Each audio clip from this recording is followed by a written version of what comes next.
Bagi saya, tidak berarti penyembahannya pada Allah kalau tangannya mengeruk kekayaan alam, menghancurkan ekosistem, menghancurkan ekologi, membuat kerusakan bagi orang lain, melahirkan penderitaan bagi orang lain. Bagi saya, bertuhannya adalah bertuhan kebohongan.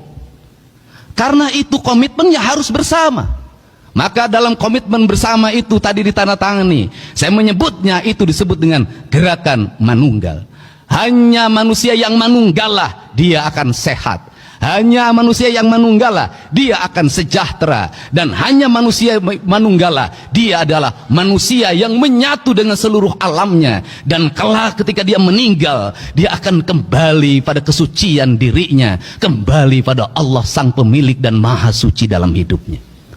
Perspektif itulah yang harus dibangun dalam kerangka berpikir ideologi pembangunan. Untuk itu, dari sekarang saya minta seluruh konsepsi pembangunan di Jawa Barat harus berdasarkan asas kesehatan.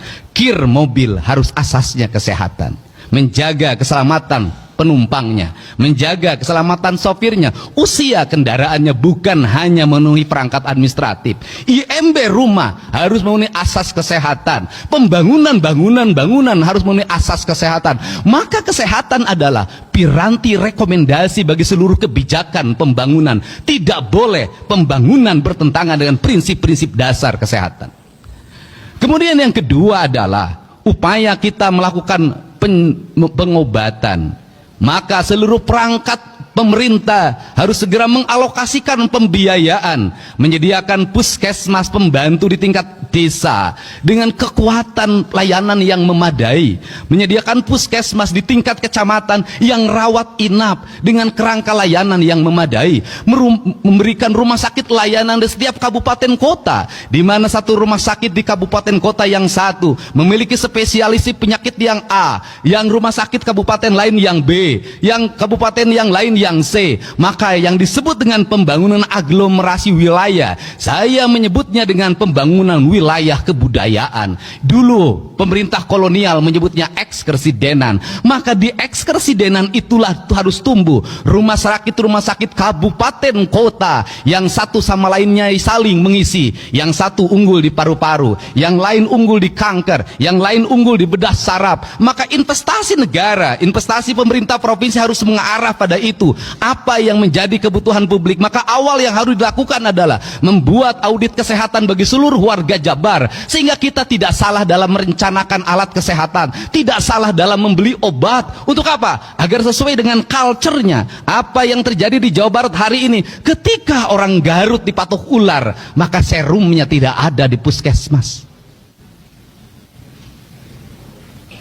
Untuk itu harus diidentifikasi secara ekologi. Di desa ini ular apa? Kalau mematuk petani, mematuk nelayan, mematuk buruh tani, maka kita harus sudah siap. Maka di desanya sudah ada serum bisa anti ular.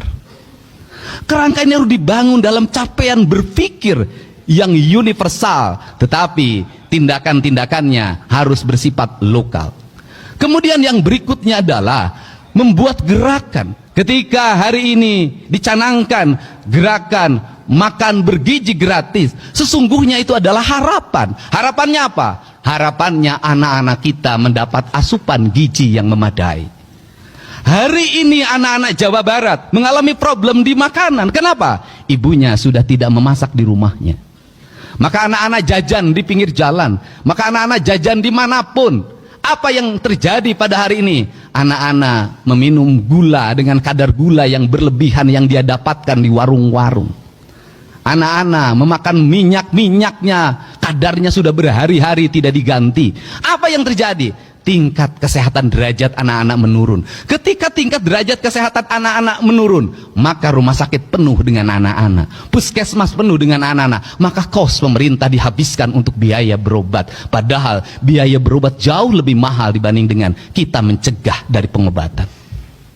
Yang kedua adalah kerangka cager kerangka bager. Maka orang cager maka dia akan bager. Bager itu apa? Bager itu dalam kata orang Sunda, yaitu orang yang memiliki kebersihan hati awalnya.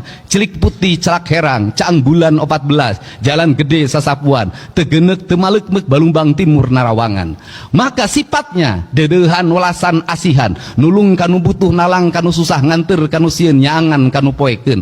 Maka kerangka kerja itu harus dibangun dalam sistem pendidikan yang membangun karakter pribadi anak-anak. Anak-anak kita pinter main IT-nya, anak-anak kita pinter berucapnya, tapi hari ini lemah kesabarannya, lemah fisiknya, dan dalam jangka panjang kalau ini dibiarkan maka akan menjadi ancaman masa depan. Saya katakan tadi malam sudah layak para bupati wali kota hari ini mengevaluasi anak-anak TK, SD dan SMP menggunakan perangkat HP dalam kehidupan keseharian kalau ingin punya generasi hebat. Belajar dengan membaca HP ternyata di negara-negara maju kini sudah ditinggalkan. Kenapa? Tidak meninggalkan jejak di dalam pikirannya. Membaca buku jauh meninggalkan jejak dibanding membaca perangkat digital. Tetapi di perangkat digital jejaknya tidak akan pernah hilang.